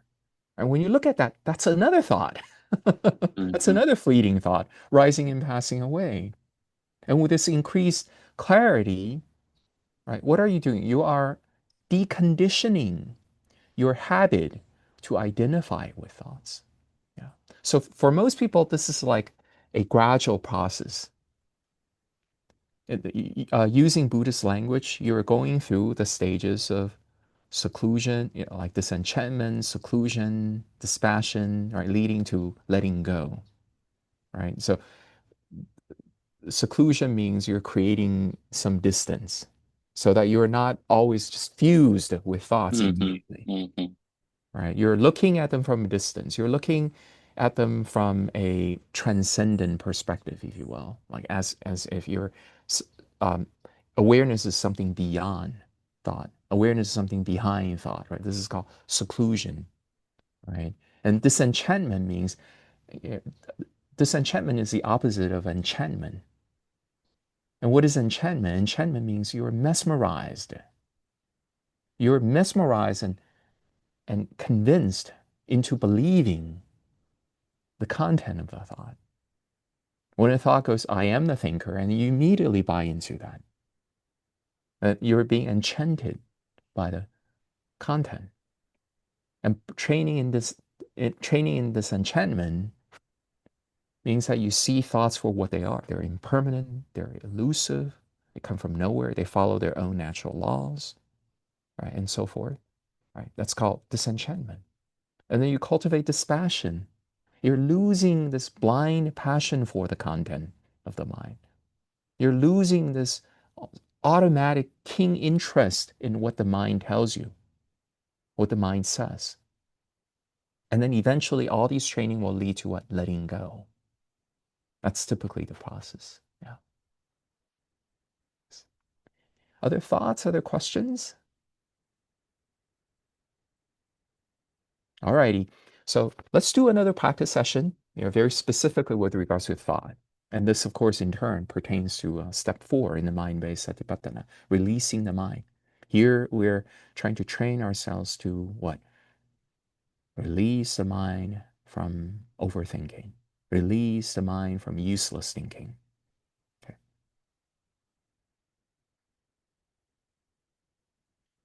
And if you like, you can temporarily turn off your camera at this moment.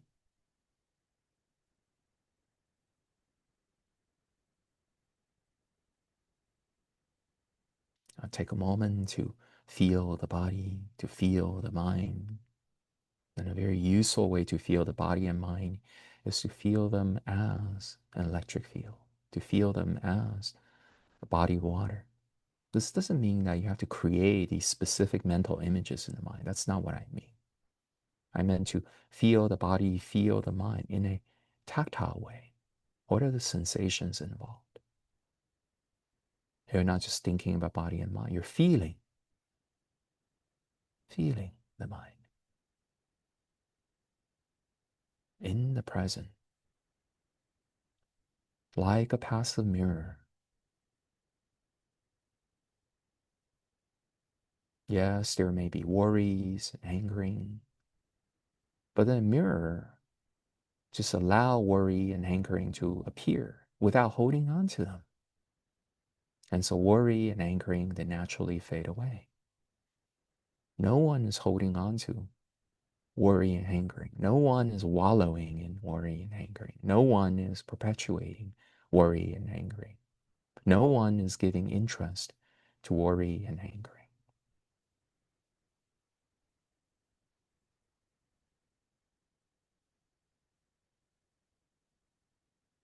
Now turn your attention to thoughts.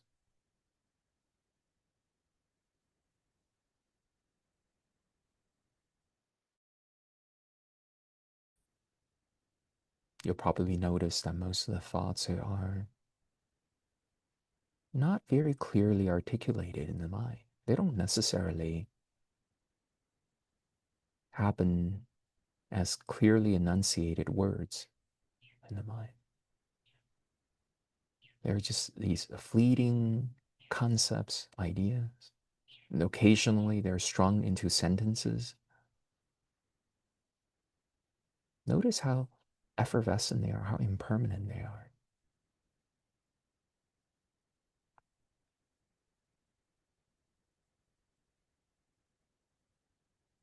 And just for the sake of being playful for a short moment, try to capture a thought if you can.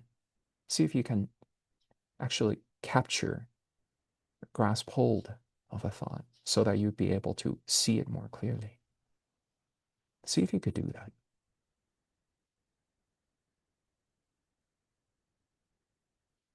And very quickly you'll realize that no, it's impossible. Right? It's a futile attempt. Our thoughts in some ways is like wind. Cannot be captured.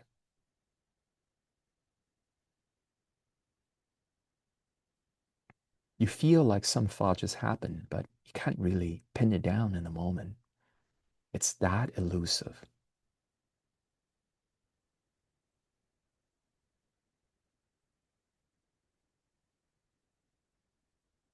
As you are investigating the nature of thought, it's useful to remind yourself to relax.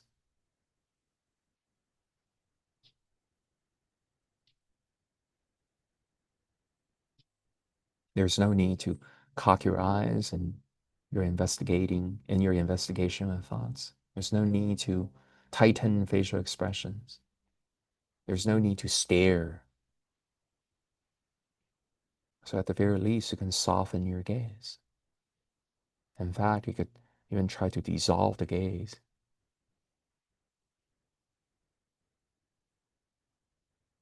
You are this empty space in which thoughts occur.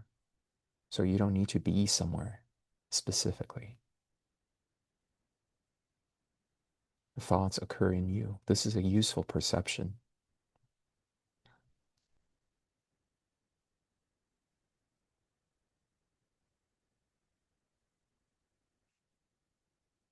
And you're the empty space.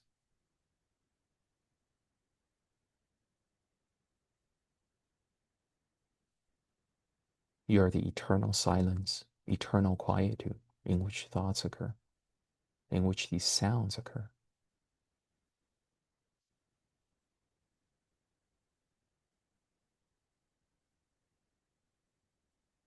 Yes, there may be a lot of thoughts. There may be all these noises going on, but you're not them. You're the witness of them. You're the silence behind all the raucous, all the noise, all the sounds.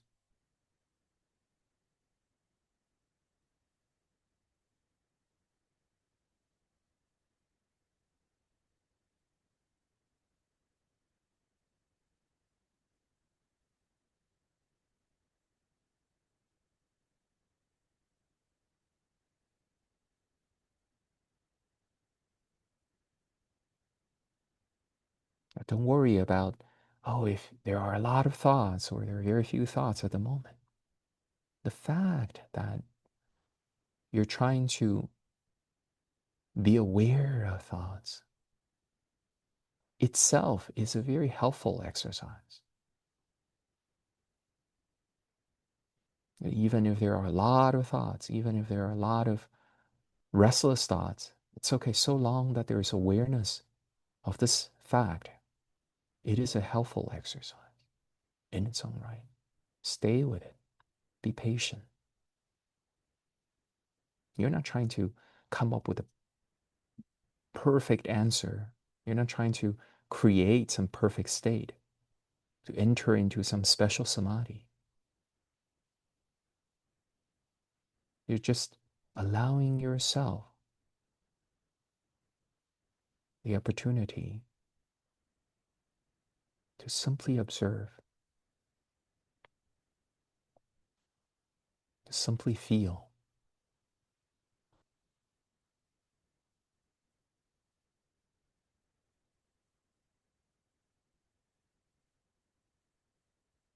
And thoughts are like sounds happening. Someone speaking.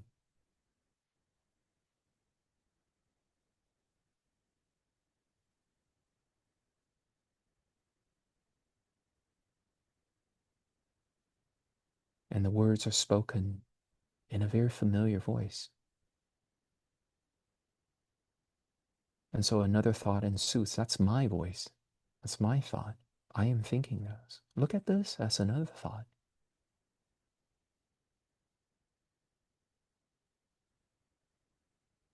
Actually, all thoughts are equally strange, are equally other. They come from nowhere. They fade out, seemingly returning to nowhere.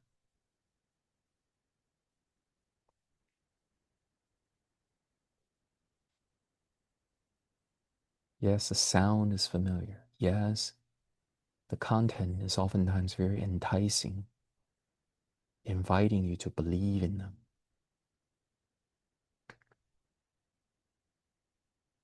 but just allow the sound to pass through.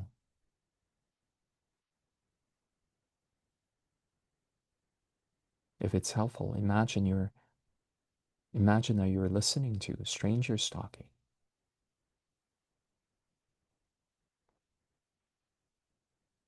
You don't need to be involved.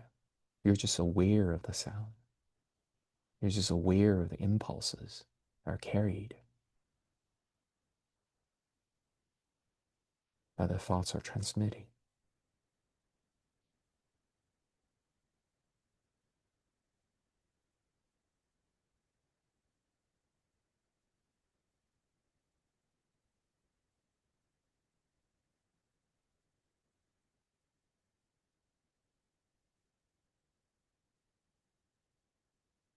You're training to be non-responsive to these stirring voices.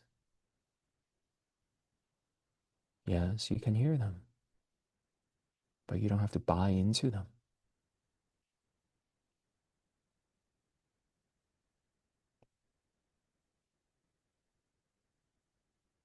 Yes, you can hear them, but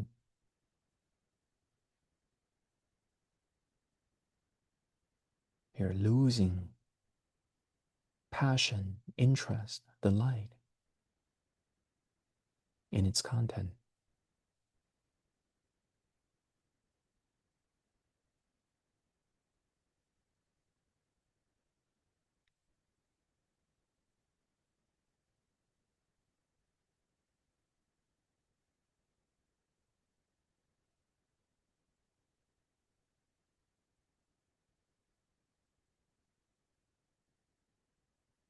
You don't even need to destroy the thought. You don't need to control the thought. All that you have to do is just lose the interest in them. You're the space, you're the silence that allow them to harmlessly pass through.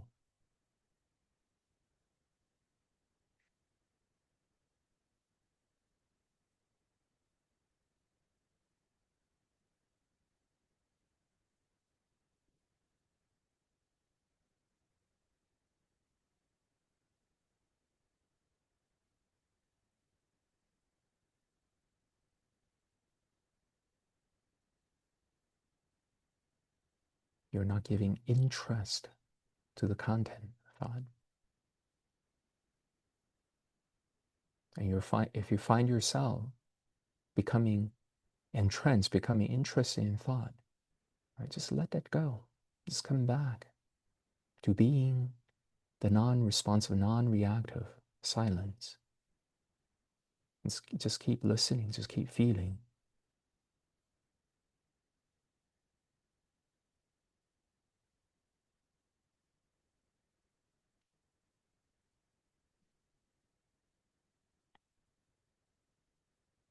And for a long time, the mind has been conditioned to just automatically buy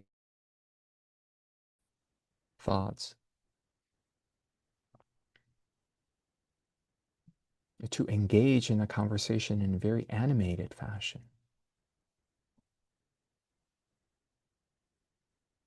And here we are, being a very good listener.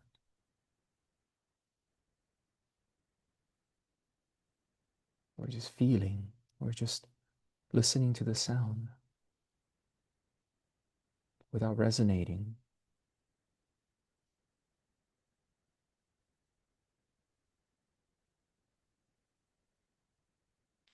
The more clearly you're able to see the impermanence nature, the effervescent nature of thought, the less you will believe in their hyperbole,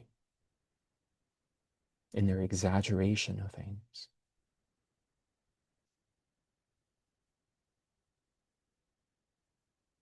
These thoughts are like immature kids, very quick to pass judgment, very quick to describe, very quick to show off knowledge.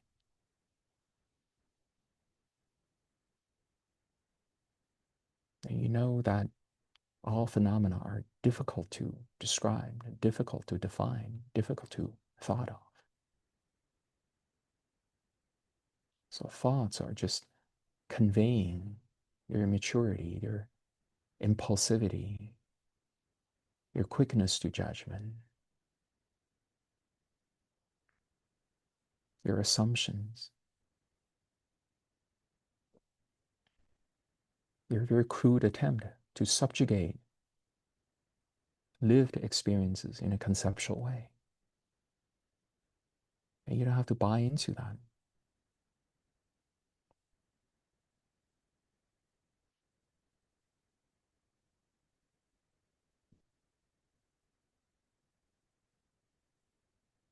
If it helps, occasionally anchor yourself with a useful thought, dharmic thought, breathing in, releasing the mind from thought, breathing out, releasing the mind from thought.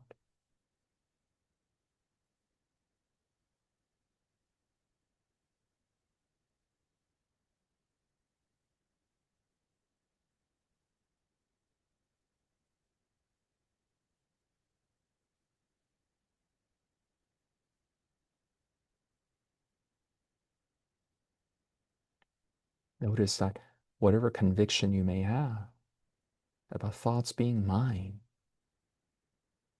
my own voice, and so forth, notice that as another thought. It's not a proof, it's just another sound. It's just another instance of impulsivity that goes, I am the thought. I am thinking.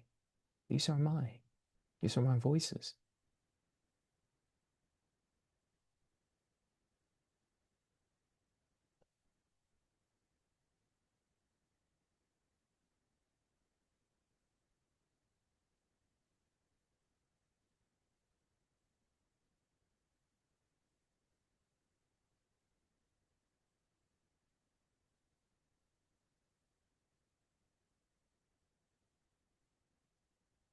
And notice how, as you're gradually severing connection with thought, and the mind is less bombarded,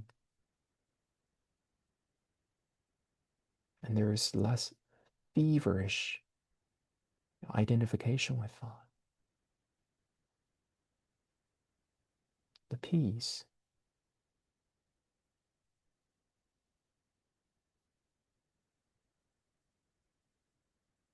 the peace that comes from not being riled up, not being stirred up, not being swayed by thoughts. So even though they happen, they're as harmless as neutral sounds passing in nature, like birds chirping in the forest, like wind rustling tree leaves. Yes, there is a sound, but you're not emotionally perturbed by these nature sounds. And thoughts are exactly like that. They're only given special meaning by your keen interest, by your obsession, by your tightening the body up, by your neurotic attempt to always do something, to respond to answer the thoughts, as opposed to just relaxing and allowing them to pass through.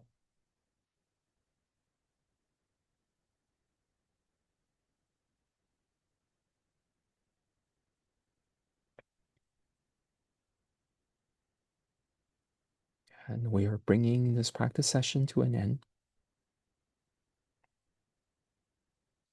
Okay, please open your eyes if they were formerly closed.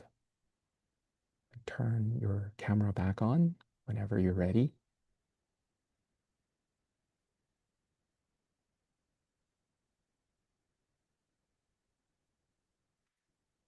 Okay.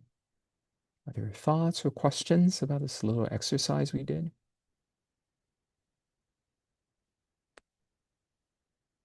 So please be reminded once again that another weekly assignment is due and a weekly journal, right? Some of you have been very good at submitting the weekly journals regularly. And just a couple of you, please be reminded in a very friendly way that you're still missing a few weekly journals. You don't want to accumulate them until the very end of the semester because you'll be, in a great, in a great hurry to try to write up so many journals, right, in a flurry. Yeah. Okay, now before we go today, though, I do want to talk about what's coming up for the remainder of the class. We have, let me see, one, two, okay, two more formal lecture left. So November 3rd, November 10th, that's when we have our two last formal classes. 17th, so typically before student presentation, I hold a special office hours. So there's still going to be a class. I will still be here at this time, but I won't be giving any lectures. But instead, you're welcome to show off if you have questions about presentations about the class in general. So it's kind of like a Q&A session. You're not required to show up on the 17th of November. But if you do choose to show up, I'm dedicating the whole class, almost 3 hours worth, or at least 2.5 hours worth, right, to answering questions, to giving you feedback on your presentation, and so forth. Okay. And then what is going to happen on the 24th and December 1st are presentations. Okay, and we need to do these presentations um, over 2 class periods because there are quite a few of you. We will not be able to accommodate every presenter in a single class period. So at this point, I'd like to assign order of presentation. You have the option, more or less, of doing your presentation on November 24th or December the 1st. Okay, and this is going to be first come, first serve basis, meaning that if there, for whatever reason you're eager to present on the first day, let me know. If you're eager to present on the second day, let me know. I'll save a spot for you. Otherwise, ideally, we want to have 4 presenters per class period. Ideally. Okay, we could probably wing it, to have one day accommodating 5 presenters, another 3. Okay, but hopefully we'll be able to suss things out in such a way so that, we have equal number of presenters on those 2 days. So any takers for either the first day or the second day, please let me know right now. If you I'd say like for, to go ahead. go first day. Okay, so let Uh, me put that down. Give me just 1 second here. So that was Andre, right? So I yes, wasn't okay. first day. So And what mm, format should the presentation take? give me just 1 second here, Andre. So I'm going to put you for the November spot. And a preference to be the first, the second, the third, the fourth, or it doesn't matter? Right. Can I come Doesn't to? matter. Okay, I'm sorry. Doesn't matter. Okay. Alrighty. And what was your second question, Andre? What format should we present in? Should we do slides? You Is could it do just for that, right? practice? Or you have the option of using visual aid or not. It's completely up to you. I'll make all of you co-hosts on a day, so you have free access to. You have the option of sharing your screen or not. Yeah. Okay. Yes. Okay, it's professor. Can I come to the first class? Okay. So, Variable fan, do you have a preference for which spot? The first one, the first class. Okay. I know, but do you have a preference for whether to be the first, the second, the third, the fourth presenter on that day, on the November day? November day. I know, but yes, that's already established. So my question is, do you have a preference for a to be the first presenter on the day, second presenter, the third presenter, or the fourth presenter on the day? Or no, you don't care? I don't care so much about that, but I don't know Okay, what you all right. mean. Hmm? Can you What tell me was- again? I don't know what you mean here, the first one. So it is already established that you're presenting on the November day, not the December day. That's already established. But then for the November day, ideally there will be four presenters, right? Okay, So do you November. care for the order? Okay, all right, it November doesn't day. matter. Right, It right. doesn't matter. November Okay. dates. Okay. All right. Any Yep. other taker? Uh, Okay. Albert, Is that Albert? Albert, go ahead. I'm happy to go first. Okay, absolutely. You're kind of like me. I like to just get it over with and then kick my legs up and see other people suffer, right? There you go. Yeah. And it's like 15 to 20 minutes, personal and Right. academic. Yeah. It doesn't have to be academic in nature. You're welcome to do it in an academic format, meaning that, with all the proper citations and then, the Yeah. I'll academic do a way of little. presenting your thesis, or you could do it in a completely non-academic way. Okay. I'll be I'm asking colloquial. you It's to. just that I've been reading Bhikkhu and Great. Alio's text that goes along with it, so I'll mention a That's little of fine. that. But thank you for That's fine. keeping it loose, Professor. Sure thing. So let me put you down November, and you're the first to go, the first presenter on that day. We have one more slot for the November day. Any taker for that? Venerable Kusala, right? Okay. So you also want to, Venerable Kusala is also doing November. All right. So this will I mean, I yes, can go go ahead. second, Professor, after Albert on Okay. that All day. right.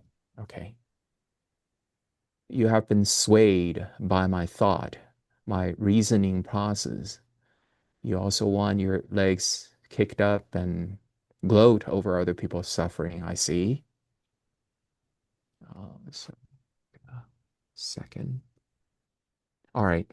So this would mean, presumably, that the other four individuals are doing uh, your presentations in December. And Hi, these people Professor. are Rupak, Sarah, and Venerable Dylan and Albert, right? Am I correct? Oh, no, not Professor. Albert, not Albert, not Albert. Sorry. My bad. But the other, oh, and Xiaojing, right? Is this correct? Verifying? Okay, so one more time, I'm just going to verify with everyone. Okay, so on the November date, the following people are doing presentation. The first one to present will be Albert. Second one would be Andre. And then we have Venerable Kusala and Venerable Fan. And then on the December day, we have Sarah, Venerable Dylan, and Xiaojing and Rupak. Right? Any correction there? Any objection to that arrangement? Are we all okay with it? I like it. Thank Okay. you. All righty. Is there anything else before we end the class today? Any other things on your mind? Very good. All right. Please take care. I'll see you next time, guys. thank you. Bye bye. Thank Thank you. Bye.